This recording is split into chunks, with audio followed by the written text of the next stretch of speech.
আলহামদুলিল্লাহ, আমরা আজকে শুরু করছি সূরা আল বাইয়িনার তাফসীর। সূরা আল বাইয়িনা জমহুর ওলামার দৃষ্টিতে মদিনায় অবতীর্ণ একটি সূরা। এই সূরার নাম হয়েছে আল বাইয়িনা প্রথম আয়াতের শেষে, হাত্তা তাতিয়াহুমুল বাইয়িনাহ, যতক্ষণ তাদের কাছে দলিল আসা পর্যন্ত। বাইয়িনা মানে দলিল, প্রমাণ। কিসের দলিল আর প্রমাণ সে কথা আমরা তাফসিরে শুনবো ইনশাআল্লাহ তাআলা। এই সূরাটির ফজিলত সম্পর্কে দুটো হাদিস আছে, একটা হাদিস সহিহ আর একটা হাদিস বাতিল। তো বাতিল হাদিসটা একটু বলি, যেটা ঠিক নয়, কিন্তু ইমাম কুরতুবী এখানে বলেছেন এগুলো শোনার জন্য, যে কিছু কিছু যে বাতিল হাদিস আছে, বেঠিক হাদিস আছে, নকল হাদিস আছে, এগুলো আপনাদের জানা দরকার। অনেকেই হাদিস সম্পর্কে এই তাহকিক করে না, কিতাবপত্রে জয়ীফ মওদু সব লেখে, হাদিস পাইলেই হলো। এই জন্য কোনো হাদিস কিছু লোকে বানিয়ে ছেড়ে দিয়েছে মার্কেটে। এগুলো কোনো লোকে শিখে তারা হাদিস মনে করে বসেছে, আসলে এটা সহি কোনো হাদিস নয়। এবং এরকম গোলমাল পাকিয়ে যাওয়ার থেকে উদ্ধার করার জন্য উম্মতকে ইমাম বুখারী রহমতুল্লাহ আলাইহি থেকে শুরু করে বড় বড় ইমামরা হাদিসকে বাছাই করেছেন। বাছাই করে সহি হাদিসগুলো আলাদা কিতাব লিখেছেন, সেগুলো আমল করতে বলেছেন। আর যে হাদিসগুলো দাইফ বা মওদু, বানোয়াট, বাতিল, এগুলা থেকে উম্মতকে সতর্ক করেছেন। তো সতর্ক হওয়ার জন্য একটা হাদিস শুনেন, সেটা হচ্ছে সূরা বাইয়িনার ফজিলত বয়ান করতে গিয়ে কোনো সূরার অনেক ফজিলত বয়ান করেছে কিছু অতিরিক্ত কথা, গাঁজাখড়ি কিছু হাদিসের মধ্যে, যেগুলো কখনো রাসূলুল্লাহ সাল্লাল্লাহু আলাইহি ওয়াসাল্লাম বলেন নাই। এইরকম একটা হাদিসের রেফারেন্স দিয়ে এসেছে। তিনি নাকি বলেছেন, লাউ ইয়ালামুন নাসু মা ফি লাম ইয়াকুনিল্লাযিনা কাফারু মিন আহলিল কিতাব লা আতালুল আহলা ওয়াল মালা ফাতাআল্লামুহা। মানুষ যদি জানতো যে লাম ইয়াকুন সূরার মধ্যে কি কথা আছে, কি বক্তব্য আছে, এগুলা ঠিকমতো বুঝলে মানুষ পরিবার পরিজন, ছেলে মেয়ে, বাড়িঘর সব ফেলে সংসার ছেড়ে এই সূরাই শিখতে চাইতো, সূরার আমলই করতে চাইতো। আল্লাহ তাআলা এমন সূরা নাজিল করবেন যে মানুষ বাড়িঘর ছেড়ে কোথায় পালিয়ে যাবে। এরকম সূরা নাজিল করার জন্য আল্লাহ তাআলা কোরআন পাকে চিন্তা করেছেন নাকি? তারপরে ফাকাল রাজুল মিন খুজা ওয়া মা ফিহা মিনাল আজরি ইয়া রাসূলুল্লাহ, এরকম নাকি খুজার এক লোকে বলল, ইয়া রাসূলুল্লাহ, কি আছে এই সূরার মধ্যে, এত পুরস্কার, এত বড় প্রতিদান কি আছে? ক্বাল লা ইয়াকরাউহা মুনাফিকুন আবাদান, তিনি নাকি বলেছেন যে কোনো মুনাফিক এই সূরা পড়বে না। ওয়ালা আবদুন ফি কালবিহি শাক্কুন ফিল্লাহ, যার অন্তরে আল্লাহর ব্যাপারে সন্দেহ আছে সেই লোকও এই সূরা পড়বে না। আল্লাহি ইন্নাল মালাইকাতা আল মুকাররাবিনা ইয়াকরাউনাহা মুনযু খালাকাল্লাহুস সামাওয়াতি ওয়াল আরদ মা ইয়াফতুরুনা মিন কিরাআতিহা, আল্লাহর কসম, ফেরেশতারা আল্লাহ তাআলার কাছে যারা থাকে, একদম কাছের ফেরেশতা, মুকাররাবিন ফেরেশতা যারা আছেন, আল্লাহ যেদিন থেকে আসমান জমিন সৃষ্টি করেছেন সেদিন থেকে তারা এই সূরা শুধু পড়তেই আছে, পড়ছে আর পড়ছে, এই থামাথামি তাদের আর নাই। ওমা মিন আবদিন ইয়াকরাউহা ইল্লা বাআসাল্লাহু ইলাইহি মালাইকাতান ইয়াহফাযুনাহু ফি দীনিহি ওয়া দুনিয়াহ, এমন কোনো বান্দা নাই যে ব্যক্তি এই সূরা পড়া মাত্রই আল্লাহ তাআলা তার কাছে ফেরেশতা পাঠিয়ে দেন, তারা তাকে তার দিন এবং দুনিয়া সব কিছু পাহারা দেয়। ওয়া ইয়াদউনা লাহু বিল মাগফিরাতি ওয়ার রাহমা, আল্লাহ তাআলা কাছে তার জন্য মাগফিরাতের এবং রহমতের দোয়া করতে থাকে ফেরেশতারা। হাদরামি, যিনি এই হাদিসের অন্যতম রাবি, তিনি বলেন, ফাজিতু ইলা আবি আব্দুর রহমান ইবনে নুমাইর, আবু আব্দুর রহমান ইবনে নুমাইর একজন বড় আলেম ছিলেন, মুহাক্কিক, তাবিঈ আলেম। ফাআলকাইতু হাদার হাদিস আলাইহি, আমি হাদিসটা এক লোক থেকে শুনে ওনার কাছে পেশ করলাম যে হাদিসটা কেমন লাগলো আপনার কাছে। ফাকালা হাদা কাদ কাফানা মুউনাতাহু, বললেন যে এই হাদিসের আমাদের দরকার নাই, ফালাও হাদিস এটা, ফালা তাউদ ইলাহি, খবরদার আর কোনোদিন এই হাদিসের কাছে যাব না। এখন বোঝা গেছে তো যে রং হাদিস, এটা বয়ানও করা দরকার নেই, শোনারও দরকার নেই, শোনানোরও দরকার নেই। আপনাদেরকে শোনালাম এই জন্য যে এইরকম হাদিসও আছে। ওই যে অনেক বিষয়ের উপর আছে না, হাদিসে আছে, হাদিস কি গোড়া নাই, বানানো হাদিস, বানোয়াট হাদিস। তো সতর্ক করলেন, ফালা তাউদ ইলাহি, খবরদার এই হাদিসের কাছে যেও না। আরেকজনের থেকে আবু দারদা সাহাবীর বরাত দিয়ে আরেক লোক বয়ান করেছে যে নবী করিম সাল্লাল্লাহু আলাইহি ওয়াসাল্লাম বলেছেন যে এই ব্যক্তি এই হাদিস যদি কেউ মানুষ যদি জানতো এই সূরার মধ্যে কি বয়ান আছে তাহলে তারা সমস্ত ছেলে মেয়ে আহাল ফেলে দিয়ে চলে যেত, শুধু এইটাই শিখতো আর শিখাতো। তারপর ইমাম কুরতুবী হাদিস বাতিল হাদিস বয়ান করে বললেন হাদিসুন বাতিল, এগুলা সব কি বাতিল হাদিস, এগুলা শোনার দরকার নেই, একটাও সহিহ না এগুলো। তারপরে তিনি বললেন ওয়াইন্নামাল হাদিসুস সহিহ মা রুইয়া আন আনাস রাদিয়াল্লাহু আনহু, তবে এই সূরার ফজিলত সম্পর্কে একটা খাস হাদিস আছে, সহিহ হাদিস, যেটা আনাস রাদিয়াল্লাহু আনহু থেকে বর্ণিত হয়েছে। সাহাবী আনাস রাদিয়াল্লাহু আনহু বর্ণনা করেছেন এবং হাদিসটি বুখারী এবং মুসলিমে আছে, একদম পাক্কা সহিহ হাদিস। সেই হাদিসটা মনোযোগ দিয়ে শোনা দরকার, তাই না?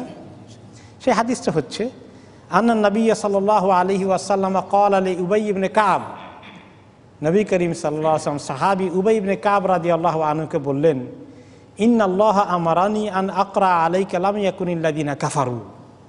শোনো উবাই ইবনে কাব, আল্লাহ তাআলা আমাকে একটা সূরা নাযিল করে দিয়ে বললেন আমি যেন সূরাটা তোমাকে পড়ে শোনাই, তোমাকে যেন সূরাটা পড়ে শোনাই দেই।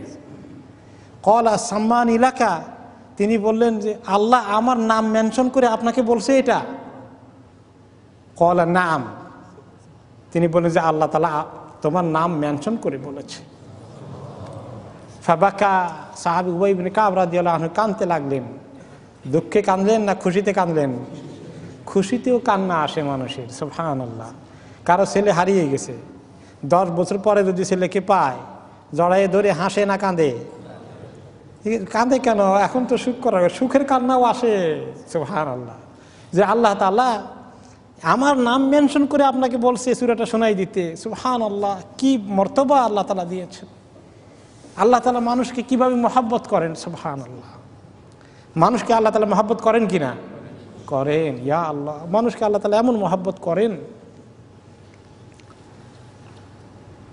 একটা সহিহ হাদিসে এসেছে যে আল্লাহ তাআলা যখন কোনো বান্দাকে মহব্বত করেন তখন আল্লাহ তাআলা জিবরাইল আলাইহিস সালামকে বলেন, হে জিবরাইল শোনো, আমি অমুককে মহব্বত করি, তুমিও তাকে মহব্বত করো। জিবরাইল আলাইহিস সালাম এই কথা শুনে তাকে মহব্বত করা শুরু করেন এবং তিনি আসমানে সকল ফেরেশতা মাখলুককে ডেকে বলেন, শোনো, আল্লাহ তাআলা অমুক বান্দাকে মহব্বত করেন, তোমরা সবাই তাকে মহব্বত করো। তখন আসমানে সকল ফেরেশতারা তাকে মহব্বত করা শুরু করে দেয়, সকল মাখলুক তাকে মহব্বত করেন, তার জন্য আল্লাহর কাছে দোয়া করতে থাকেন। আর শেষ পর্যন্ত শুধু আসমানে নয়, জমিনেও আল্লাহ তাআলা মানুষের মধ্যে দিলের মধ্যে তার মহব্বত ঢেলে দেন, তারা মহব্বত করা শুরু করে দেয়, জমিনেও তার মহব্বত শুরু হয়ে যায়। তবে আবার মনে করবেন না কাফের বেদিন আপনাকে মহব্বত করা শুরু করে দিবে, তাহলে খবর বেশি ভালো না। দিনের দুশমনরা যদি আপনার মহব্বত করে তাহলে খবরটা কি ভালো? এটা খুব খারাপ খবর। কারণ নবী করিম সাল্লাল্লাহু আলাইহি সাল্লামকে আল্লাহ তাআলা মহব্বত করেছেন কিনা? ওনাকে জিবরাইল আলাইহিস সালাম মহব্বত করেছেন কিনা? ওনাকে আসমানের সমস্ত ফেরেশতারা মহব্বত করেছেন। জমিনের মুসলমানরা, মুমিন দিনদার লোকেরা ওনাকে মহব্বত করেছে কিনা? করেছেন। আবু জাহেল মহব্বত করেছেনি? না। আবু জাহেল আবু লাহাবের মহব্বত যদি কেউ চায় তাহলে তার কপাল খারাপ, তাহলে সে আল্লাহর কাছে ক্রিমিনাল, সে আল্লাহর মহব্বতের পাত্র না।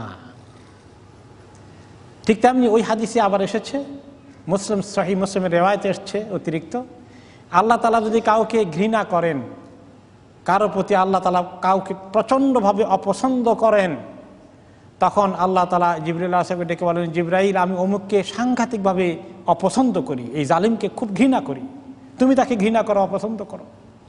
জিবরাইল আলাইহিস সালাম তাকে ঘৃণা করেন, অপছন্দ করেন। তারপরে তিনি আসমানে সকল মাখলুক ফেরেশতাকে ডেকে বলেন, অমুককে আল্লাহ তাআলা খুবই ঘৃণা করেন, অপছন্দ করেন, তুমিও তাকে হেট করো, তোমরা সবাই তাকে হেট করো, সবাই তাকে হেট করে। এরপরে জমিনের মধ্যে আল্লাহ তাআলা তার অপছন্দ ছড়িয়ে দেন, দুনিয়া মানুষ তাকে সিসি করে, অপছন্দ করে। তাই বলে জমিনের নেককার দিনদার বান্দাকে কাফের বেদিন মহব্বত করে? তারা মুমিনরা মহব্বত যাদেরকে করে, কাফেররা তাদেরকে কি করে? ঘৃণা করে। এই জন্য কিছু লোক আছে যে সারা দুনিয়ার সবার কাছে মহব্বতের হইতে চায়, না, সবার কাছে মহব্বতের হওয়া যায় না।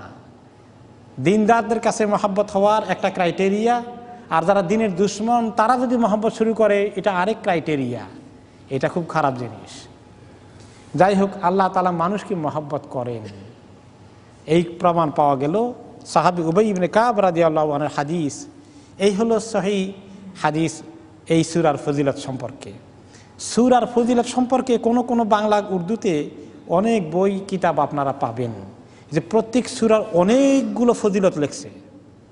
এই ফজিলতের মধ্যে কিছু কিছু সূরার কিছু ফজিলত আছে, কিন্তু খুব কম সূরার ফজিলতগুলো সহিহ হাদিসে প্রমাণ। বেশি বেশি ফজিলতের হাদিসগুলো বানানো, মন গড়া, বাতিল হাদিস। এই ব্যাপারে আমি অল্প করে কিছু লিখছি বাংলায় আমার খুতবার কিতাবে, আপনারা দেখছেন হয়তো, এই যে বানোয়াট হাদিস সম্পর্কে। তো এই ওলামায়ে কেরাম যখন দেখলেন যে অনেক বানোয়াট হাদিস এই হাদিসের কোরআনের বিভিন্ন সূরার ফজিলত সম্পর্কে পাওয়া যায়, খুঁজে খুঁজে কিছু লোককে বাইর করলেন, এগুলো আবিষ্কার করে কে? একজনকে ধরলেন, এই লোকটা অনেক ফজিলত আবিষ্কার করেছে, বহু সূরার বিভিন্ন ফজিলত নিয়ে এসে অনেকগুলো হাদিস লিখে ফেলছে। তাকে ধরা হলো, তুমিগুলো পাইলা কই? আমি এগুলো সব বানাইছি। বানাইয়ে বলছে ক্বালা রাসূলুল্লাহ সাল্লাল্লাহু আলাইহি ওয়াসাল্লাম। ইয়া আল্লাহ, কত বড় মারাত্মক কথা! তো তাকে জিজ্ঞাসা করা হলো যে তুমি যে এই হাদিস বানালা, এটা তো আল্লাহ নবী বলেন নাই, তুমি ওনার নামে চালিয়ে দিলা, কেন হাদিস বানালা? তোমার উদ্দেশ্য কি? আমার উদ্দেশ্য মোটেই খারাপ না, উদ্দেশ্য খুব ভালো। কি উদ্দেশ্য? বলে যে আমি দেখি যে মানুষ নাহু, সরফ, ফিকহের কিতাব এগুলো নিয়ে ব্যস্ত আছে, কোরআন শরীফ বেশি লোকে পড়ে না। যে কোরআন পড়ার জন্য উৎসাহিত করতে অনেক ফজিলত আবিষ্কার করে যোগ করে দিছি, যেন হাদিস মনে করি বেশি খুব বেশি করে কোরআন শরীফ পড়ে। তো নিয়তটা খুব ভালো না? নিয়ত ভালো, উদ্দেশ্য ভালো হলেই চলবে। তরিকা কি হওয়া লাগবে? পদ্ধতি, তরিকা, মেথোডোলজি, কর্মপদ্ধতিটাও সহি হওয়া লাগবে। খালি নিয়ত সহি হলে হবে না। এই জন্য নিয়ত সহি হওয়া সাথে সাথে কর্মসূচি, কর্মপদ্ধতিটাও সহি হওয়া লাগবে। তো এরকম কিছু লোকে এই কাজ করেছে, এটা ঠিক হয় নাই। সে যে জানে না, তার ইলমের কমতি, খালি এটাই দেখলো লোকেরা কোরআন শরীফ কম পড়ে, কিভাবে কোরআন শরীফের দিকে মন ঝুঁকানো যায়, এই জন্য ফজিলতের কাহিনী বলো খালি। সে ভুলে গেল যে এইটা বড় গুনাহ। হাদিসে এসেছে মান কাযাবা আলাইয়া মুতাআম্মিদান ফালিয়াতাবাওয়া মাকআদাহু মিনান নার। যে ব্যক্তি আমার ব্যাপারে কোনো মিথ্যা হাদিস বলে চালিয়ে দেয়, আমি বলি নাই, সে জেনে শুনে মিথ্যা হাদিস বয়ান করে, তাহলে সে যেন জাহান্নামে তার ঠিকানা খুঁজে বের করে। অনেক সতর্ক হওয়া লাগবে। এই জন্য ইলমের বিষয়টাকে কম্প্রোমাইজ করা যায় না। ফজিলত বলতে গেলে চেক করতে হবে হাদিসটা কতটুকু সহিহ আছে। আমরা এখন আসি তাফসিরের দিকে। এই হাদিসে এই সূরার নাম হচ্ছে সূরা লাম ইয়াকুন অথবা সূরা আল বাইয়িনা। বাইয়িনার কারণ আমরা বলেছি যে প্রথম আয়াতে এটা আছে, এই জন্য বাইয়িনা বলা হয়েছে। এই যে হাদিসটা আমরা শুনলাম, সহিহ হাদিসটা, যে উবাই ইবনে কাব রাদিয়াল্লাহু আনহুকে রাসূলুল্লাহ সাল্লাল্লাহু আলাইহি ওয়াসাল্লাম তেলাওয়াত করে শোনালেন। সাধারণত ওস্তাদ ছাত্রকে তেলাওয়াত করে কম শোনায়, ছাত্র ওস্তাদকে তেলাওয়াত করে শোনায়। এখানে একটা মাসালা বের করলেন ইমাম কুরতুবী রাহমাতুল্লাহ আলাইহি, বললেন ওয়াফিহি মিনাল ফিকহি কিরাআতুল আলিমি আলাল মুতাআল্লিম। যে ছাত্র ওস্তাদের কাছে শুধু কিতাব পড়বে না, ওস্তাদও মাঝে মধ্যে পড়তে পারেন ছাত্রদের কাছে। এটার দলিল পাওয়া গেল। রাসূলুল্লাহ সাল্লাল্লাহু আলাইহি ওয়াসাল্লামের ওস্তাদ, তিনি ওস্তাদ, ওনার ছাত্র সাহাবী উবাই ইবনে কাব রাদিয়াল্লাহু আনহু তিনি পড়ে শোনালেন। তো এটাও একটা দলিল পাওয়া গেল। এরপরে আমরা তাফসীরের দিকে আসি। প্রথম আয়াতের অর্থ, সরল অর্থ হচ্ছে লাম ইয়াকুনিল্লাযীনা কাফারু মিন আহলিল কিতাবি ওয়াল মুশরিকিনা মুনফাকিনা হাত্তা তা'তিয়াহুমুল বায়্যিনা। যারা কুফরি করেছে, আহলে কিতাবের অনুসারী যারা কুফরি করলো, আর মুশরিকিন যারা কুফরিতে লিপ্ত থাকলো, মুশরিকরা, এরা সবাই থামবে না, থামলো না, অথবা তারা এই থেমে যায়নি যতক্ষণ না তাদের কাছে এই দলিল প্রমাণ না এসেছে। অর্থাৎ তারা যে এই কুফরির কাজ অব্যাহত রাখলো, এটা বিনা ইলমে, না জেনে এই কুফরি করে নাই, জেনে শুনে কুফরি করেছে। তাদের কাছে দলিল প্রমাণ এসে গেছে যে এই নবী মুহাম্মদুর রাসূলুল্লাহ সাল্লাল্লাহু আলাইহি ওয়াসাল্লাম মাবউসুন লিল রাহমাতাল লিল আলামিন, তিনি আল্লাহর পক্ষ থেকে মানুষের জন্য নবী হিসাবে প্রেরিত হয়েছেন। তিনি একজন দাবিদার নবী না, তিনি হক নবী। এটা প্রমাণ হওয়া আবু জাহল আবু লাহাবের কাছে কোনো কষ্টের বিষয় ছিল না। যে লোকটা জীবনে একটা দিন মিথ্যা কথা বলল না, যার কাছে সমস্ত আমানত রাখলো মক্কাবাসী, আর এটা হঠাৎ করে এত বড় মিথ্যা কথা বলবে যে আমি নবী হয়ে গেছি, প্রশ্নই আসে না। আমার কাছে কোরআন চলে এসেছে, তাহলে তাদের কাছে প্রমাণিত হয়েছে যে তিনি হক নবী। তাদের কাছে প্রমাণিত হয়েছে এই কোরআন যে তিনি তেলাওয়াত করে শোনান, এগুলো ওনার বানানো কথা নয়। এই দলিল প্রমাণ পাওয়ার পরে গিয়ে তারপরে তারা কি করলো, তারা এই কোরআন বা তারা ছাড়লো না, এই কুফরির কাজ বন্ধ করলো না। দলিল আসার পরেও কুফরি কাজ অব্যাহত রাখলো। দুই গোষ্ঠীর কথা আল্লাহ তাআলা এখানে বলেছেন। এক গোষ্ঠী হচ্ছে আহলুল কিতাব, আরেক গোষ্ঠী হচ্ছে মুশরিকিন। আহলুল কিতাব বলতে তাই সেখানে কয় গ্রুপ আছে?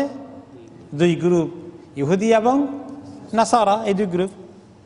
আর মুশরিকিনদের মধ্যে তো যত রকমের আর মূর্তি পূজারী, অগ্নি পূজক, সমস্ত কিছু যারাই শিরক করে সবাই মুশরিক হিসাবে চলে আসে। যদিও আহলে কিতাব ও মুশরিকের ভিতরে ঢুকে, কারণ তারাও শিরক করে। কিন্তু এখানে তাদেরকে শিরক করার পাশাপাশি উল্লেখ করা হয়েছে আহলুল কিতাব এই জন্য যে তারা তাদের একটা আলাদা স্ট্যাটাস বিভিন্ন কারণে ফিকহের মাসাইলে দেওয়া হয়েছে। আল্লাহ তাআলা তাদেরকে কিছু একটা স্ট্যাটাস দিয়েছেন যদিও তারা মুশরিক। এখন দলিল আসার পরে, দলিল প্রমাণ আসার পরে তারা কি করলো? কুফরির কাজ অব্যাহত রাখলো, থামলো না, কুফরি বন্ধ করে দিল না। সুস্পষ্ট দলিল প্রমাণ পাওয়ার পরেও ইয়ারিফুনাহু কামা ইয়ারিফুনা আবনাআহুম, আল্লাহ তাআলা অন্য আয়াতে বলেছেন তিনি যে হক নবী মুহাম্মদ সাল্লাল্লাহু আলাইহি সাল্লাম, তারা এত ভালো করে জানে, এত ভালো করে চিনে যে তাওরাত ইনজিলে যে লক্ষণগুলো বলে দেওয়া হয়েছে, আখিরি নবীর জামানা আসার টাইমে কি কি লক্ষণ থাকবে, ওনার ব্যক্তিগত জীবনে কি ধরনের পরিচয় থাকবে, অনেক লক্ষণ আছে। ইয়াতি মিন বাদ ইসমুহু আহমদ, আমার পরে নবী আসবেন তার নাম আহমদ থাকবে, মোহাম্মদ আহমদ একই রুট থেকে নেওয়া। তাদের ছেলেদেরকে যেভাবে চিনে এই নবীকেও সেভাবে চিনে যে তিনি হক নবী। তারপরে জেনে শুনে তারা এই কুফরির কাজ করতে থাকলো। দলিল প্রমাণ এসেছে। কি দলিল প্রমাণটা? তার ব্যাখ্যা পরে আয়াতে আসছে। রাসূলুম মিনাল্লাহি ইয়াতলু সুহুফাম মুতাহহারা, যিনি বলেন তিনি নবী, তিনি রাসূলুম মিনাল্লাহ, আল্লাহ তাআলার অ্যাপয়েন্টেড রাসূল। আল্লাহ তাআলা তাকে অ্যাপয়েন্টমেন্ট দিয়ে পাঠিয়েছেন। তিনি নিজে তো দাবি করেননি। 40 বছরের আগে তিনি কোনোদিন প্ল্যান করেন নাই যে তিনি নবী হবেন, নবুয়ত দাবি করবেন। এই সমস্ত চিন্তাভাবনা তিনি করেছেন? বসে বসে প্ল্যান করেছেন? কারোর সঙ্গে আলাপ করেছেন যে আমি তো নবী হতে যাচ্ছি? কোনোদিন সেই চিন্তাই করেন নাই। আল্লাহ তাআলা গারে হেরায় 40 বছর বয়সে ওনাকে অ্যাপয়েন্টমেন্ট দিলেন। হ্যাঁ, রাসূলুম মিনাল্লাহ, আল্লাহর পক্ষ থেকে নিয়োজিত, নিয়োগপ্রাপ্ত নবী। আর তিনি কি করেন? ইয়াতলু সুহুফাম মুতাহহারা, তিনি তেলাওয়াত করে শুনান সহিফাগুলো থেকে, যেগুলো পাক পবিত্র। কোরআনে পাক যে লেখা আছে লাউহে মাহফুজের মধ্যে, যে বোর্ডে লেখা আছে, যে সহিফার মধ্যে লেখা আছে, সেগুলো ওনাকে পড়ে শোনানো হয়। জিবরাইল আলাইহিস সালাম পৌঁছে দেন, তিনি সেগুলো তাদেরকে পড়ে পড়ে শোনান। সেই কথাগুলো সূরা থেকে বিভিন্ন আহকামগুলো, রুলসগুলো, নিয়ম কানুন পদ্ধতিগুলো বিভিন্ন চ্যাপ্টারে তাদেরকে শোনান। হ্যাঁ, এগুলা যেমন মুতাহহারা, পাক পবিত্র, নাজাস থেকে, পাক পবিত্র শিরক থেকে পরিপূর্ণ হক কথাগুলো তিনি তাদেরকে পড়ে পড়ে শোনান। তিনি মানুষ হিসাবে আল আমিন, বিশ্বস্ত। আর যে তেলাওয়াত করে শোনান, এটাও সে জিনিসটা অত্যন্ত পবিত্র, পাক, হক কথা। সেই দলিল প্রমাণ পাওয়ার পরে তারা ডিনাই করে। ফিহা কুতুবুন কাইয়্যিমা, এবং সেই ওয়াহির মধ্যে কুতুবুন কাইয়্যিমা, অত্যন্ত মজবুত, হক, সহি, মুস্তাকিম কথাবার্তাগুলো আছে। কুতুব বলতে কিতাবের বহু বচন, বই পুস্তক বোঝানো হয় নাই, বরঞ্চ এখানে কুতুব বলতে বোঝানো হচ্ছে আহকাম। যে সমস্ত হুকুমগুলো তিনি নাজিল করে শোনান, যে সমস্ত ফরমান তিনি আল্লাহর পক্ষ থেকে শোনান, এগুলোকে কুতুব বলা হয়েছে। অর্থাৎ কিতাব আকারে লেখার মতো যে নিয়ম কানুনগুলো শরীয়তের হুকুম আকাম বলে দেন, এগুলো প্রত্যেকটি কাইয়েমা, অত্যন্ত মজবুত সহি কথা। এই কথাগুলোর মধ্যে লা রাইবা ফি, কোনো সন্দেহ নাই। যালিকাল কিতাবু লা রাইবা ফি, এত একটা ভেরি নিরেট সত্য হক কথা তিনি তাদেরকে পড়ে শোনান, এগুলোর দিকে ডাকেন, আর এগুলো জেনে শুনে তারা শেষ পর্যন্ত কি করলো? ডিনাই করলো, কুফরি তারা থামায় না। ওয়ামা তাফাররাকাল্লাযীনা উতুল কিতাবা ইল্লা মিন বাদি মা জাআতহুমুল বায়িনাহ। উতুল কিতাব, যাদেরকে কিতাব দেওয়া হয়েছে, এরাও মক্কার মুশরিকদের তুলনায় এরা তো আরেকটু বেশি নলেজেবল ছিল। আহলু কিতাব ইহুদি নাসারার কাছে তাওরাত ইনজিল থাকার কারণে আখিরি নবী মুহাম্মদ সাল্লাল্লাহু আলাইহি ওয়াসাল্লামের সমস্ত লক্ষণগুলো, সাইনগুলো, দলিল প্রমাণগুলো, মুজিজাগুলো তাদের কাছে মোর ক্লিয়ার ছিল। এই জালিমগুলোও কি করলো? তারা বিভিন্ন পথ, বিভিন্ন মত চলে গেল। তাদের কাছে বাইয়ানা দলিল প্রমাণ আসার পরে, অর্থাৎ তাওরাত, ইনজিল, এই সমস্ত কিতাবে যে হুকুম হাকাম ছিল সেগুলোর থেকে তারা ধরে রাখে নাই। সেখান থেকে আগে থেকেই তাদের মধ্যে পদস্খলন শুরু হয়ে গেছে। কিতাবকে তারা ইয়াকতুবুনাল কিতাবা বিআইদিহিম ইউহাররিফুনাল কালিমা আম মাওয়াদিহি, আল্লাহ তাআলার কথাকে নিজেরা লেখা পড়া কাটা ছিঁড়া করে সব উল্টাপাল্টা চেঞ্জ করে ফেলেছে। এইভাবে তাদের মধ্যে তাফাররুক সৃষ্টি হয়েছে। তারা দলে বিভক্ত হয়েছে, বহু গ্রুপে বিভক্ত হয়েছে, বিভিন্ন ফেরকাবাজিতে লিপ্ত হয়েছে, তাওহীদ হারিয়ে গেছে, শিরক জায়গা গ্রহণ করেছে। এইগুলা সব কিছু হয়েছে যে তারা বাইয়ানা দলিল প্রমাণ পাওয়ার পরে তাদের মধ্যে এই সমস্ত পদচ্যুতি, এই সমস্ত পদস্খলন, এই সমস্ত মিসগাইডেন্স, ডেভিয়েশন এসে গেছে। যেমন তারা যখন তাদের মধ্যে পদচ্যুতি ঘটে, তখন তাদের মধ্যে পরিবর্তন আসে। তারা সবাই আবার এক তালে থাকে নাই, বিভিন্ন গ্রুপে ফেরকায় বিভক্ত হয়েছে। সে কথা অন্য হাদিসে এসেছে যে ইন্নাল ইয়াহুদা ইখতালাফু আলা 71 ফিরকা, ইহুদি সমাজ কত উপদলে, গোত্রে এবং বিভিন্ন ফেরকায় বিভক্ত হয়েছে। নাম্বার কত ছিল? 71 দলে বিভক্ত হয়েছে ইহুদি জাতি। আর ওয়া ইন্নান নাসারা ইখতালাফু আলা 72 ফিরকা, খ্রিস্টানরা বিভক্ত হয়েছে 72 দলে, উপদলে, ফেরকায়, গরোহের মধ্যে। ওয়া সাতাফতারিকু হাযিহিল উম্মাতু আলা 73 ফিরকা, আমার এই উম্মত 73 ফেরকায় বিভক্ত হবে, আরো 1 ডিগ্রি উপরে। কুল্লুহা ফিন্নার ইল্লা ওয়াহিদা, এই 73 ফেরকার মধ্যে আমার উম্মতের সবগুলো জাহান্নামে যাবে, খালি একটা যাবে না জাহান্নামে, এক দল, বাকি সব দল জাহান্নামে যাবে। ক্বালু মান হুম ইয়া রাসূলুল্লাহ, এক দল যেটা, সেই দল কোনটা? যে দল জান্নাতে যাবে ইয়া রাসূলুল্লাহ, সেইটা কোন দল? ক্বালা মা আনা আলাইহি ওয়া আসহাবি, আমি আর আমার সাহাবী যে দলে আছি তারা সেই দলে যাবে, সেই দলে থাকবে। তো উনি আর ওনার সাহাবীরা যে দলে আছেন সেটাকে পরবর্তী পর্যায়ে ব্যাখ্যা করা হয়েছে আহলুস সুন্নতি ওয়াল জামাআহ। তার মানে কি, যারা সুন্নতকে অনুসরণ করে, যারা ওই আসল জামাতকে, সাহাবাদের জামাতকে অনুসরণ করে। এখন আমাদের দেশে যারা বেশি বিদআত করে তারা হয়ে গেছে আহলে সুন্নতি ওয়াল জামাআহ। দেখতে পাচ্ছেন তো, সুন্নত মানে হলো হাদিসকে যারা অনুসরণ করে, সাহাবীদের তরিকার উপরে যারা থাকে। সাহাবীদের তরিকা যারা ছিল, সাহাবীরা এরকম ইয়া নবী সালাম আলাইকা মিলাদ শরীফ করছেন নাকি? তাহলে আহলুস সুন্নাত ওয়াল জামাত হলো কেমনে? এই হলো মানুষের দুর্ভাগ্য যে তারা সাহাবীদের তরিকাকে বাদ দিয়ে নিজেরা সুন্দর সুন্দর ইবাদতের অনেক নকশা বানিয়েছে। ইবাদতের তরিকা মনে হয় সাহাবীদের এত জানা ছিল না, ওনাদের যত জানা আছে।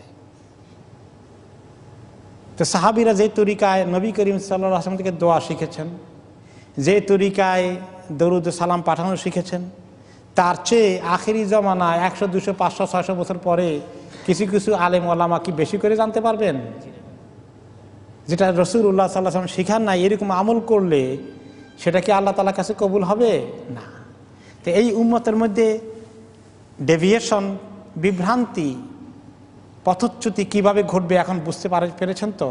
সাহাবীদের তরিকা ছেড়ে দিলে, হাদিসের তরিকা ছেড়ে দিলে নিজেদের মন গড়া তরিকা জায়গা নিবে, সমাজের তরিকা জায়গা নিবে, বাপ দাদার রসুল রেওয়াজ জায়গা নিবে।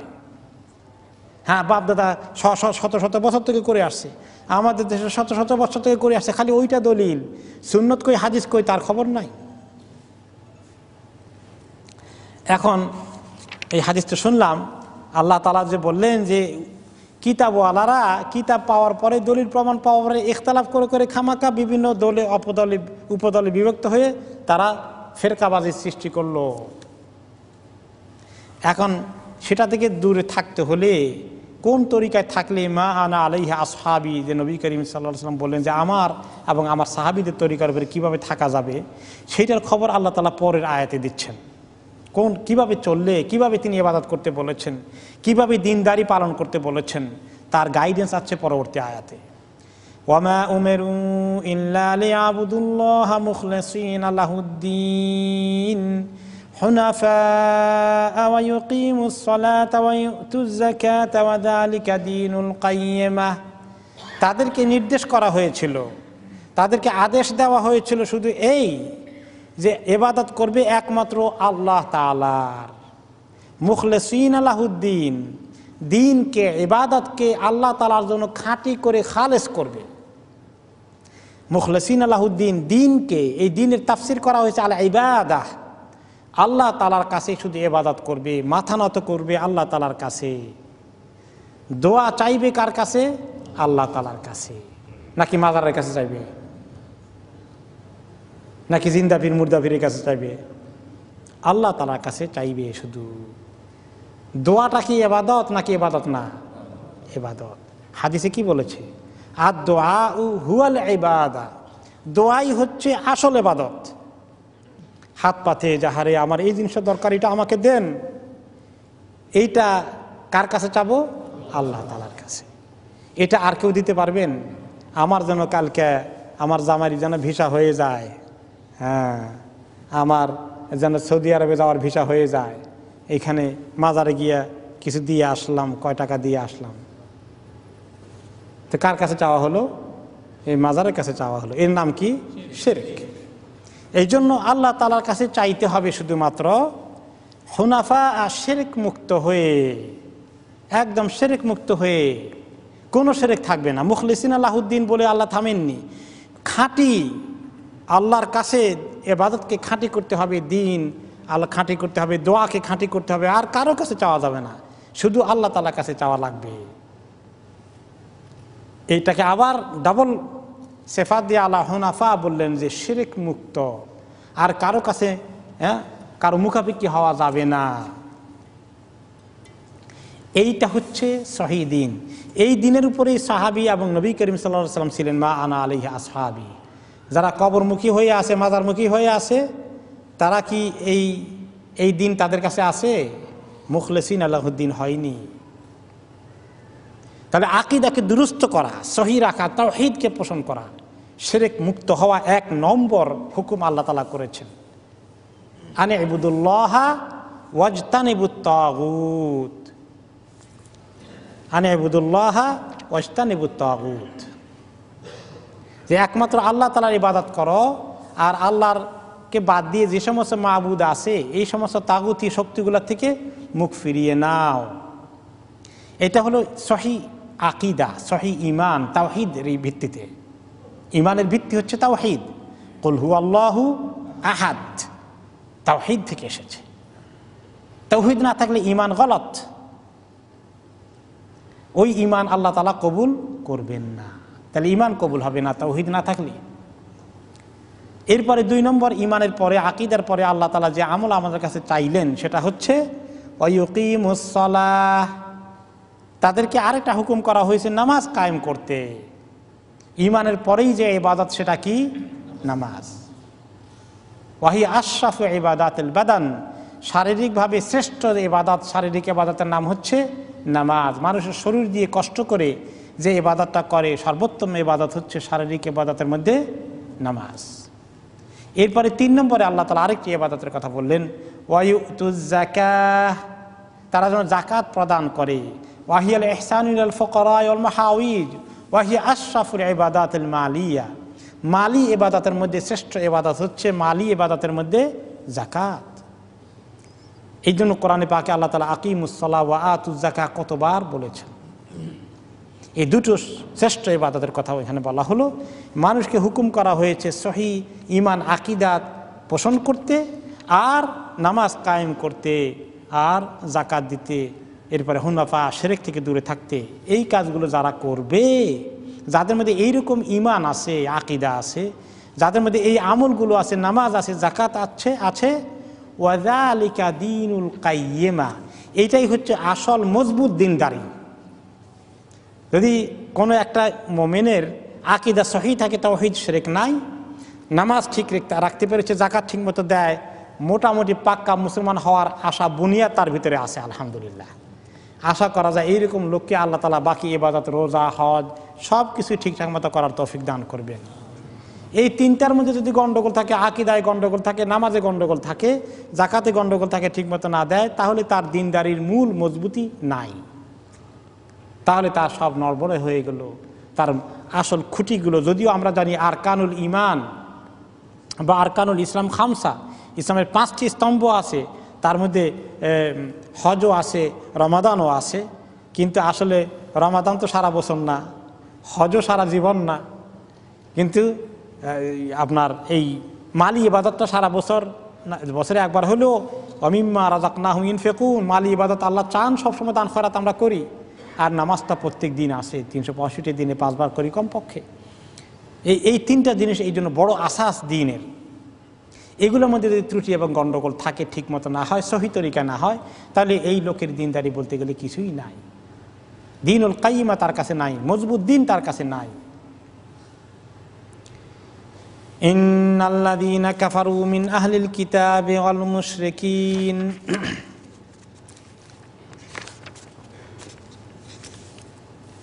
ইন্নাল্লাযীনা কাফারু মিন আহলিল কিতাবি ওয়াল মুশরিকিনা ফী নারি জাহান্নাম খালিদিনা ফীহা উলাইকা হুম শাররুল বারিয়াহ। এখন যারা এই কুফরি করলো, আহলে কিতাবের জ্ঞান থাকার পরেও, ওয়াল মুশরিকিন, মুশরিকরা যারা নিজেকে নবী সাল্লাল্লাহু আলাইহি ওয়াসাল্লাম নিজের চোখের সামনে দেখেও একটা সত্যবাদী মানুষকে, আল আমিনকে তারা মানতে পারলো না, এদের শাস্তি কি হবে? ফিনারে জাহান্নামা খালিদিনা ফিহা, জাহান্নামের আগুনে তাদেরকে থাকতে হবে চিরদিন। ওখান থেকে বাইরে হতে পারবে কিছুদিন পরে না। খালিদিনা ফিহা, কত বড় ক্ষতি! যারা বেঈমান হয়ে মারা গেল, ঈমান নিতে পারলো না, তারা কি সম্বল হারিয়ে চিরদিনের জন্য জাহান্নামী হয়ে দুনিয়া থেকে চলে গেল। আল্লাহ তাআলা আমাদেরকে ঈমানের হালতে মরার তৌফিক দান করুন, ঈমান নিয়ে মৃত্যুবরণ নসিব করুন আল্লাহ তাআলা। যদি চিন্তা করেন, যদি ঈমান না থাকতো, আজকে আপনি মিলিয়নিয়ার হতেন। আপনার যদি বিশাল ইন্ডাস্ট্রি থাকে, আপনি যদি প্রেসিডেন্ট, প্রধানমন্ত্রী, মন্ত্রী টন্ত্রী অনেক কিছু হয়ে যান, যেগুলো হওয়ার পরে লোকেরা বলে, মুসলমান মন্ত্রী বলে আমি হিন্দুও না মুসলমানও না। হায় হায় হায় রে আল্লাহ, মুসলমানের এত নিচে নামছে। এখন এই কথা বলার কারণে মানুষের ঈমান থাকে? আর এখন এইরকম কথা করে তওবা না করে যদি মারা যায়, তাহলে কি হবে? ফিনারে জাহান্নাম খালিদিনা ফিহা। চিন্তা করে মানুষ যখন এগুলো বলে আর করে আর শুনে, কি ক্ষতি করে ফেললো, কত বড় ক্ষতি করে ফেললো। দুনিয়ার মসনদ, দুনিয়ার টাকা পয়সা, দুনিয়ার ক্ষমতা, দুনিয়ার আনন্দ, এসব শেষ হয়ে যায়। অনেক সময় মানুষ, সে নিজে কত মানুষকে দুনিয়া থেকে শেষ করে দিল, তার ছেলে পেলে তার চোখের সামনে যখন মারা যায়, তার কাছে কেমন লাগে? সে কি চিন্তা করে যে সে যদি দায়ী হয়ে যায় অনেক মানুষের মৃত্যুর জন্য, আর তার সামনে যেটা ঘটলো, তার নিজের কেউ প্রিয়জন মারা গেল, কেমন লাগে তখন? এই জন্য আল্লাহ তাআলা যাদেরকে ঈমান দিয়েছেন, ঈমান নিয়ে যে ঈমানের দৌলতটা, নিয়ামতটা আছে, আমাদের কি অসুবিধা আছে? আমাদের প্রত্যেকেরই কিছু তো অসুবিধা আছে। কারো শরীর খারাপ, কারো মন খারাপ, কারো স্বামী স্ত্রী দাম্পত্য জীবনে একটু কলহ ঝগড়া হয়, কারো ছেলে মেয়ে একটু উল্টাপাল্টা করেছে, বা কারো ভাই ব্রাদারের সঙ্গে গণ্ডগোল হয়েছে, যে কোনো কত রকমের অশান্তি জীবনে আছে, কারো ব্যবসায় লস হয়ে গেছে, কারো চাকরি চলে গেছে। এই সমস্ত সমস্যার মোকাও একদিকে রাখেন, আর ঈমান আছে আল্লাহ দিলে এটাকে রাখেন। আপনার কাছে কত বড় সম্পদ আছে! আর যদি সব ঠিক থাকে, ইমানটা নাই, তাহলে কত বড় ক্ষতিগ্রস্ত হয়ে গেলাম আমরা। এই জিনিসটা আমরা চিন্তা করা দরকার, মনের মধ্যে নিয়ে আসা দরকার যে এগুলা কিচ্ছু না, আমার তো আসল সম্পদ আছে, আমি তো আসল জিনিসকে হারাইনি, ওইটা যেন হারিয়ে না যায় তার জন্য সচেষ্ট থাকি। ফি নারে জাহান্নাম খালিদিনা ফিহা, এইটার যদি হালত আমার হয়ে যায় কি উপায় হবে, নাউজুবিল্লাহ। এই জন্য নবী করিম সাল্লাল্লাহু আলাইহি ওয়াসাল্লাম সুখে দুঃখে আমাদেরকে শিখিয়েছেন দোয়া করতে, আলহামদুলিল্লাহ আলা কুল্লি হাল ও নাউযু বিল্লাহি মিন হালে আহলিন নার, যে আল্লাহর কাছে সকল অবস্থায় আলহামদুলিল্লাহ বলতে চাই, সকল অবস্থায় আলহামদুলিল্লাহ, খালি জাহান্নামে জ্বলার মতো অবস্থা থেকে আল্লাহ তাআলার কাছে পানা চাই। তো এই যারা ঈমান হারা হয়ে আহলে কিতাবের মুশরিকদের যারা দুনিয়া থেকে গেল, ফিনারে জাহান্নাম খালিদিনা ফিহা উলাইকা হুম শাররুল বারিয়া, যারা জাহান্নামী হয়ে দুনিয়া থেকে চলে যাবে, তারা শাররুল বারিয়া, তারা অথর্ব সৃষ্টির সবচেয়ে হীন, সৃষ্টির সবচেয়ে নিচু তবকার লোক, তারা সবচেয়ে খারাপ লোক, তারা যারা আল্লাহকে অস্বীকার করে দুনিয়া থেকে চলে গেল, দিন ইসলামকে যারা নিজেদের জন্য গ্রহণ করলো না। এরপরে তাদের এই খারাপ লোকগুলোর পরিচয় তুলে ধরার পরে আল্লাহ তাআলা যারা এই দুনিয়ার মধ্যে দিন ঈমানকে যারা নিয়ামত মনে করে, প্রতিকূল পরিবেশে ঈমান রাখার পথে যে চ্যালেঞ্জ আসে, বাধা বিপত্তি আসে, জালিমদের দুশমনি মোকাবিলা করতে হয়, জেলে পচতে হয়, কিন্তু তারা মাথা নত করে না, আল্লাহর দিনকে কম্প্রোমাইজ করে না, ধরে রাখে, দিনকে নিয়েই বাঁচতে চায়, দিনকে নিয়েই মরতে চায়, তাদেরকে আল্লাহ তাআলা সুসংবাদ দিচ্ছেন, ইন্নাল্লাযীনা আমানু ওয়া আমিলুস সালিহাতি উলাইকা হুম খায়রুল বারিয়াহ, নিশ্চয়ই যারা ঈমান এনেছে, আমল সালিহাত করে যাচ্ছে, ঈমান আনে আর নেক আমল করে, শুধু আমি ঈমানদার এই দাবি করলে হবে না, আমি মুসলিম, আমার ধর্ম ইসলাম এই কথা বললে হবে শুধু? নামাজ পড়তে হবে, আমল সালিহাতের মধ্যে 1 নম্বর কি? নামাজ, যাকাত, রোজা, রোজার দিনে ঢাকা শহরে রেস্টুরেন্টের মধ্যে ভালো করে কাপড় লটকায় খাওয়া দাওয়া করো, আর মুসলমান মরে গেলে জানাজা চায়, হবে না। আমল সালেহাত লাগবে, ঈমান লাগবে আর আমল সালেহাত লাগবে, এগুলো যারা করবে, উলাইকা হুম খায়রুল বারিয়া, এগুলো করে করে যারা আল্লাহর কাছে চলে যাবে, এরা আল্লাহ তাআলার শ্রেষ্ঠ বান্দাগুলো, এরা আল্লাহ তাআলার কাছে মানব সন্তানের মধ্যে শ্রেষ্ঠ সন্তান। আমাদের দেশে কত কিছু শ্রেষ্ঠ সন্তান বাইর করে, কে জাতির কোন শ্রেষ্ঠ সন্তান? আল্লাহর কাছে শ্রেষ্ঠ খায়রুল বারিয়া না শাররুল বারিয়া, ওইটার খবর নেবে না। দুনিয়ার মধ্যে শ্রেষ্ঠ সন্তান বাড়ি করে খুঁজে খুঁজে, কিভাবে? তাদের নিজস্ব ক্রাইটেরিয়াতে। কিন্তু আল্লাহ তার কাছে শ্রেষ্ঠ মানব সন্তান কারা? যারা আমানু ওয়া আমিলুস সালিহাত, এই কাজে যারা আছে, উলাইকা হুম খায়রুল বারিয়া, এরা হচ্ছে আল্লাহ তাআলার কাছে শ্রেষ্ঠ সৃষ্টি, সৃষ্টির সেরা তারা, আল্লাহর সৃষ্টির সেরা জীব এরা। মানুষ সৃষ্টির সেরা জীব, এটা কোন কোন সেন্সে ঠিক। যেমন আল্লাহ তাআলা বলেছেন, ওয়ালাকাদ কাররামনা বনি আদম, আমি বনি আদমকে অনেক সম্মানের সাথে সৃষ্টি করেছি, সম্মান দিয়ে পৃথিবীতে পাঠিয়েছি। কিন্তু সমস্ত মানুষ কি এই শ্রেষ্ঠ জীব থাকতে পারে? না। কিছু হয়ে যায় শাররুল বারিয়া, আর কিছু হয়ে যায় খায়রুল বারিয়া, কিছু হয়ে যায় সৃষ্টির অধম, কিছু হয়ে যায় সৃষ্টির সেরা। কাজেই মানুষ সৃষ্টির সেরা জীব সবসময়, এটা একেবারে অল দ্য ওয়ে নয়। মানুষ সৃষ্টির অধম হয়ে যায়, সে কথা আল্লাহ তাআলা বলেছেন, লাকাদ খালাকনাল ইনসানা ফি আহসানি তাকওয়িম, আমি মানুষকে কত সুন্দর অবয়ব দিয়ে সৃষ্টি করেছি, আশরাফুল মাখলুকাত বানিয়েছি। এটাই হচ্ছে মানুষের সৃষ্টির সেরা জীব, এই স্টেটমেন্টের সঙ্গে এটা মিলে। কিন্তু এই মানুষ অপকর্ম করতে করতে, বেঈমান হতে হতে, বেদিন হতে হতে, দিনের দুশ্মনী করতে করতে কোথায় চলে যায়? সুম্মা রাদাদনাহু আসফালা সাফিলিন, আমি তাকে সৃষ্টির সবচেয়ে অধম, সবচেয়ে খারাপ, নিকৃষ্ট পর্যায়ে নিয়ে যাই। সে কথা অন্য আয়াতে আল্লাহ তাআলা বলেছেন উলাইকা কাল আনআম, এরা হাইওয়ান জানোয়ারের মতো হয়ে যায়। আশরাফুল মাখলুকাত, মানুষ থাকে না, হাত পা দিয়ে মানুষ দেখা যায় কিন্তু তাদের ঈমান, আকীদা, চলা চরিত্র, আখলাক, মানুষের যে মনুষ্যত্ব চলে যায়, পশুত্ব তাদের ভিতরে ঢুকে পড়ে, তখন তারা হাইওয়ান জানোয়ারের মতো বর্বর হয়ে যায়, তার চেয়ে বরঞ্চ তারও নিচে নেমে যায়। উলাইকা কাল আনআম বাল হুম আদল, তার চেয়ে নিচে চলে যায়। কাজেই মানুষ যেমন খায়রুল বারিয়া হয়, মানুষ তেমনি শাররুল বারিয়া হয়ে যায়। খায়রুল বারিয়া যারা উত্তম সৃষ্টির সেরা সৃষ্টি, এই সেরা সৃষ্টি বলতে কারা? এই সেরা সৃষ্টি বলতে কত সেরা তারা? এই সেরার ব্যাপারে আবু হুরায়রা রাদিয়াল্লাহু তাআলা আনহু বলেন, আবু হুরায়রা রাদিয়াল্লাহু আনহু এবং অনেক আলেম ওলামা বিশ্বাস করেন যে মানুষ ফেরেশতাদের থেকেও উত্তম হয়ে যেতে পারে। মানুষের শান এত ভালো হয়ে যেতে পারে যে অনেক ফেরেশতার উপরে তার শান সৃষ্টি হয়ে যেতে পারে। কারণ কি? খায়রুল বারিয়া বলা হয়েছে যে সৃষ্টির সেরা মানুষ হয়ে যায়। ফেরেশতারা কি আল্লাহর সৃষ্টি না? তাহলে আল্লাহ সমস্ত সৃষ্টির সেরা বললে তো ফেরেশতাদের থেকেও সেরা হয়ে যেতে পারে। এটা ঠিকই।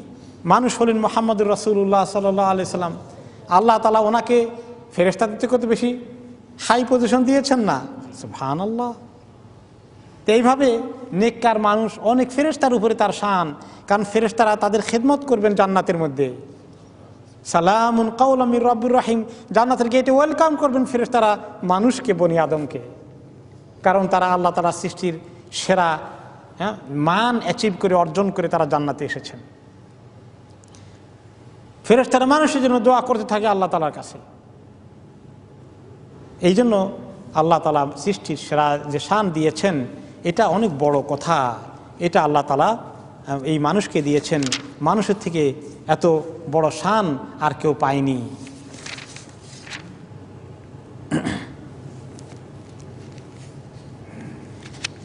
এরপরে আল্লাহ তাআলা যারা এই জান্নাতে যাবে, সৃষ্টির সেরা এই মর্যাদা নিয়ে তাদের পুরস্কারের কথা বলছেন। জাযাউহুম ইনদা রাব্বিহিম জান্নাতু আদন, তাদের জাযা আল্লাহ তাআলার কাছে হচ্ছে তাদের রবের কাছে জান্নাতু আদন। ওয়াকাদ ইস্তাদাল্লা বিহাদিল আয়া আবু হুরায়রা ওয়া তাইফাতু মিনাল উলামা আলা তাফতিলিল মুমিনিনা মিনাল বারিয়া আলাল মালাইকাতি। এই আয়াতে সুস্পষ্ট দলিল যে আল্লাহ তাআলা মুমিন, যারা উঁচু লেভেলের মুমিন হবেন, সিদ্দিকিন, শুহাদা, সালেহিন, তাদেরকে আল্লাহ তাআলা ফেরেশতাদের উপরেই শান দান করেছেন। তাদের জন্য আল্লাহ তাআলা জান্নাত ও আদন তৈরি করেছেন। আদন মানে কি? আদন মানে হচ্ছে কোনো জিনিসের মধ্যে একদম মধ্যের জায়গাটা, মাঝখানের জায়গাটা, তাদের জন্য আল্লাহ তাআলা জান্নাতের মাঝখানে জায়গা তৈরি করেছেন। জান্নাত ও আদন, আদনের আরেকটা অর্থ হচ্ছে শান্তি। জান্নাত শান্তির জান্নাত। তো এখন এই যে আমরা বেহেশত ঠিক করেছি, জান্নাতে আদন তার মধ্যে একটা। এখন শুধু আদনের মধ্যে শান্তি থাকে আর অন্য জান্নাতি খালি অশান্তি নাকি? তাহলে সব জান্নাতি জান্নাত ও আদন, সব জান্নাতের মধ্যে আদন আছে, শান্তি আছে। তাদের জন্য আল্লাহ তাআলা জান্নাত ও আদন এই শান্তির ঠিকানা তৈরি করেছেন জান্নাতের মাঝখানে। তাজরি মিন তাহতিহাল আনহারু খালিদিনা ফিহা আবাদা, সেই জান্নাতগুলো এমন যে এগুলোর মধ্যে নহর প্রবাহিত হতে থাকবে। পানির নহর কিভাবে প্রবাহিত হবে? কোন কোন হাদিসে এসেছে, জান্নাতীরা যখন জান্নাতে থাকবেন, তো বিশাল জান্নাত, এত বড় জান্নাত যে ছোট জান্নাতের এরিয়া কতদূর হবে বলেন তো দেখি? এই দুনিয়ার কত সাইজ হবে? 10 গুণ সাইজ হবে একজনের জান্নাত। যে ব্যক্তি একেবারে কম দরজার জান্নাত পাবেন, আর বেশি দরজার কদ্দুর পাবেন এবার হিসাব করে দেখেন। এখন কেউ কেউ বলবে, ইয়া আল্লাহ, খামাকে এতবার জায়গা দিয়ে করবোটা কি? বেকার পড়ে থাকবে, তার সে দুনিয়াতে একটু বাড়াই দিলে কাজে লাগতো।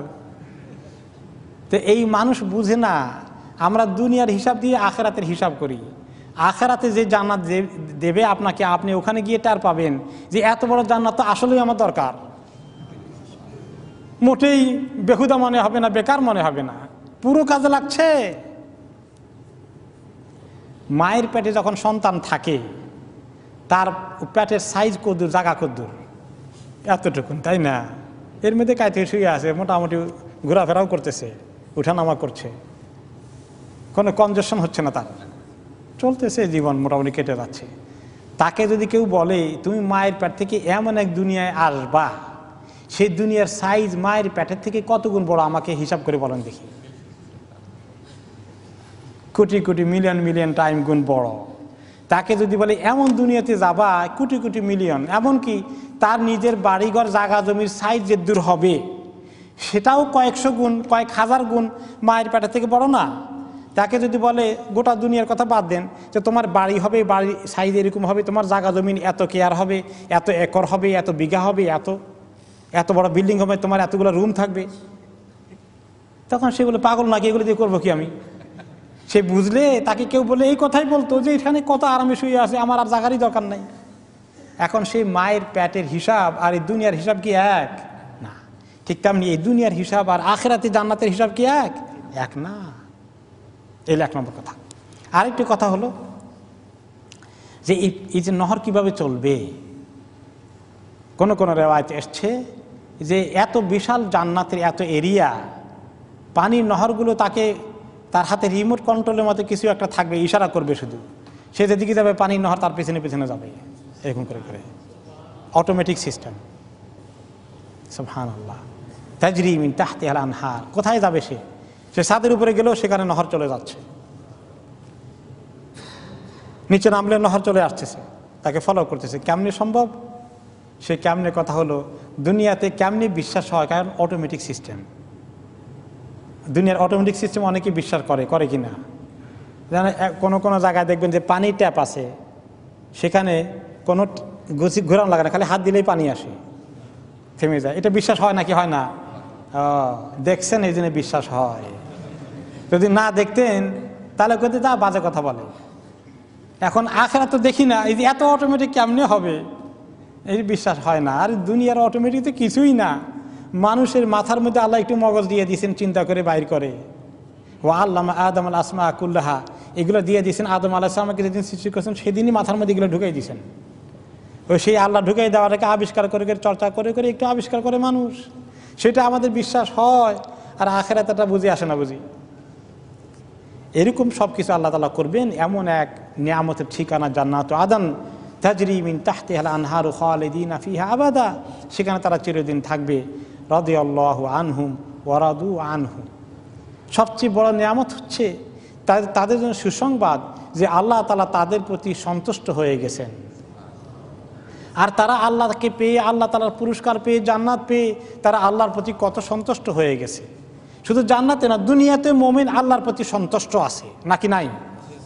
যে আমি যে মুসিবতে আছি, দুঃখে আছি, কষ্টে আছি, অসুখ বিসুখ আপনারা ফেস করতেছেন, অনেকেই এই একটু কষ্ট যাচ্ছে, এরপরে আল্লাহর উপরে অসন্তুষ্ট আছেন না, আল্লাহকে রব হিসাবে পেয়ে খুশি আছি। এই জন্য আমরা পড়ি রাদিতু বিল্লাহি রাব্বা ওয়া বিল ইসলামি দীনা ওয়া বি মুহাম্মাদিন সাল্লাল্লাহু আলাইহি ওয়াসাল্লাম নাবিয়্যান ওয়া রাসূলা। আমি আল্লাহকে রব হিসাবে পেয়ে, চিনতে পেরে, আল্লাহর প্রতি ঈমান আনতে পেরে আমি কত খুশি আছি। আল্লাহ আমার মাবুদ, আমি আল্লাহর ইবাদত করতে পারি, আল্লাহর কাছে সাজদা করতে পারি। আর দুনিয়ার মানুষ গিয়ে মূর্তির কাছে সাজদা করে, চন্দ্র সূর্যকে সাজদা করে, কাঠের মূর্তি, পাথরের মূর্তিকে সাজদা করে। আর আল্লাহ তাআলা আমাকে আল্লাহর আপন সত্তাকে সাজদা করার জন্য ঈমানের সন্ধান দিলেন, আলহামদুলিল্লাহ। তাহলে আমরা দুনিয়াতে খুশি আছি। মুমিন আল্লাহ তাআলার এই ঈমান পেয়ে, ইলম পেয়ে, আমল পেয়ে, আল্লাহর এই দৌলত পেয়ে সে খুশি, দুনিয়াতেই খুশি। তাহলে মুমিন দুনিয়াতে খুশি, আখিরাতেও খুশি। আর আল্লাহ তাআলা বান্দাদের প্রতি দুনিয়াতে খুশি হয়েই তো আখিরাতে দেবেন জান্নাত। এবং তাদেরকে এখন আল্লাহ তাআলা হয়তো খবর দেন নাই আপনাকে যে আপনার প্রতি আল্লাহ খুশি আছেন না বেজার আছেন, কিন্তু আল্লাহ তাআলা আপনাকে খবর দিবেন এক সময়। কোন সময় দিবেন? যখন ইন্তেকাল হয়ে যাবে। ইন্তেকালের সময় আল্লাহ তাআলা খবর দিয়ে দিবেন, ইয়া আইয়াতুহান নাফসুল মুতমাইন্নাহ ইরজাই ইলা রাব্বিকি রাদিয়াতাম মারদিয়াহ ফাদখুলি ফি ইবাদি ওয়াদখুলি জান্নাতি। হে মুতমাইন নফস, আমার প্রতি ঈমান এনে তোমার মধ্যে যে ইতমিনান ছিল, তুমি ঈমানকে পেয়ে যে খুশি ছিলে, ইতমিনান ছিলে, এবং কষ্ট হলেও, সংগ্রাম করে হলেও, নির্যাতন মোকাবিলা করে হলেও তুমি যে ঈমানের পথে টিকে ছিলে, ইন্নাল্লাযীনা ক্বালু রাব্বুনাল্লাহু সুম্মা ইসতাকামু, ইস্তেকামত করেছিলে, এখন তোমার ইন্তিকাল হচ্ছে, তোমার জন্য সুসংবাদ। ইয়া আইয়াতুহান নাফসুল মুতমাইন্নাহ, হে ইতমিনান অর্জনকারী নফস, ঈমান অর্জন করে ইতমিনান এসেছিল তোমার ইন্তিকাল যে এখন হচ্ছে, ইরজাই ইলা রাব্বিকি, তোমার রবের কাছে তুমি আসবে, তোমার রবের কাছে, তোমার রব তোমার অপেক্ষায় আছেন তোমাকে গ্রহণ করার জন্য, তোমাকে পুরস্কার দেওয়ার জন্য। রাদিয়াতাম মারদিয়া, তুমি রবের কাছে আসো, খুশি হয়ে আসো, খুশি নিয়তে, খুশি মনে আসো। আর মারদিয়া, তোমার রব তোমার প্রতি খুশি হয়ে তোমাকে ওয়েলকাম করবেন। ফাদখুলি ফি ইবাদি, আমার প্রিয় বান্দাদের কাতারে তুমি শামিল হয়ে যাও, তাদের লিস্টে তোমার নাম লেখানো হবে, ইল্লিয়িনে তোমার নাম লেখানো হয়ে যাচ্ছে। ওয়াদখুলি জান্নাতি, তুমি আমার জান্নাতে আসার জন্য চলে আসো, ঢুকে পড়ো। এই সুসংবাদ নিয়ে যদি আল্লাহ আমাদেরকে দুনিয়া থেকে নিয়ে যান, তাহলে এর চেয়ে বড় সুসংবাদ আর কি আছে? আল্লাহ তাআলা আমাদেরকে এই সুসংবাদ দিয়ে দুনিয়া থেকে নিন। তো এই রাদিয়াল্লাহু আনহুম ওয়া রাদু আনহু, এই সুসংবাদ আল্লাহ তাআলা তাদেরকে দিয়েছেন। দুনিয়ার মধ্যে সাহাবায়ে কেরামকে আল্লাহ তাআলা সুসংবাদ দিয়েছেন।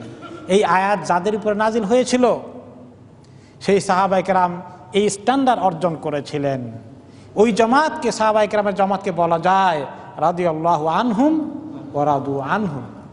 এই জন্য উম্মতের আদব রক্ষা করে এই আয়াতকে, এই আয়াতের আঙ্গিকে, আলোকে উম্মত যখন সাহাবীদের নাম উচ্চারণ করে, তারা তখন বলে কি রাদিয়াল্লাহু আনহু ওয়া আরদাহ। যদি আরো বলেন যে আল্লাহ তাআলা তাদের প্রতি খুশি হয়ে গেছেন, তাদেরকেও আল্লাহ তাআলা খুশি করে দিয়েছেন।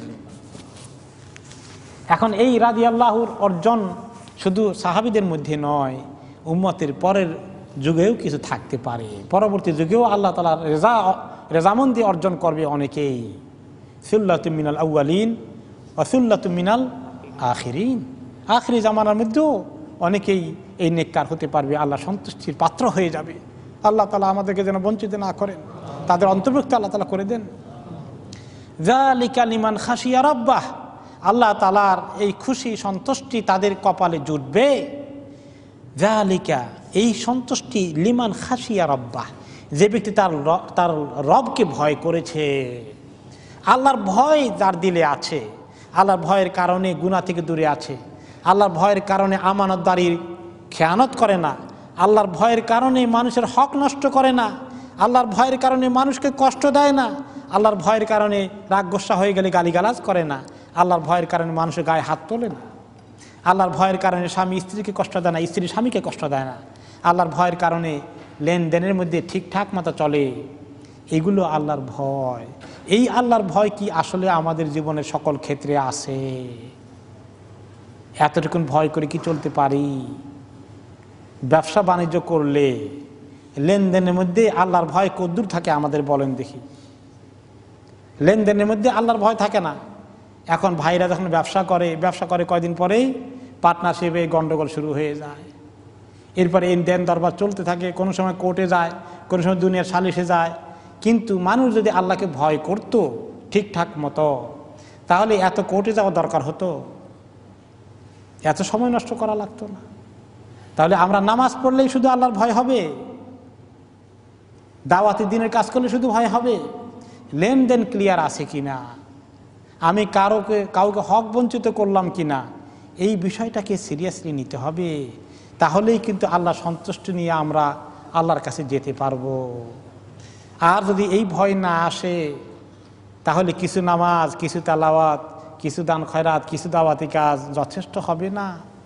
জীবনের সকল ক্ষেত্রে আল্লাহ তাআলাকে ভয় করতে পারলে মাশাআল্লাহ, তাহলে আমাদের আল্লাহ তাআলার কাছে ঈমান নিয়ে আল্লাহ সন্তুষ্টি নিয়ে যাওয়ার সুযোগ আছে। এই জন্য আমাদের মুআমালাত, লেনদেন, আচার ব্যবহার, মন মেজাজ, এসব কিছুকে লাইন করতে হবে। কোথায় ত্রুটি আছে আত্মসমালোচনা করে বের করতে হবে। সেই কথা এসেছে হাসিবু আনফুসাকুম কাবলা আনতু হাসাবু, আত্মসমালোচনা করে নিজের ত্রুটিগুলোকে শুধরিয়ে নাও, অন্যকে কষ্ট দিলে মাপ চেয়ে নাও। তোমার হিসাব চাওয়ার আগেই এগুলো করে যেতে পারলে তাহলে এই মহামর্যাদা আমরা অর্জন করতে পারবো। সেটা হচ্ছে রেদাল্লাহ, আল্লাহ তাআলার সন্তুষ্টি। আল্লাহ রাব্বুল আলামিন আমাদেরকে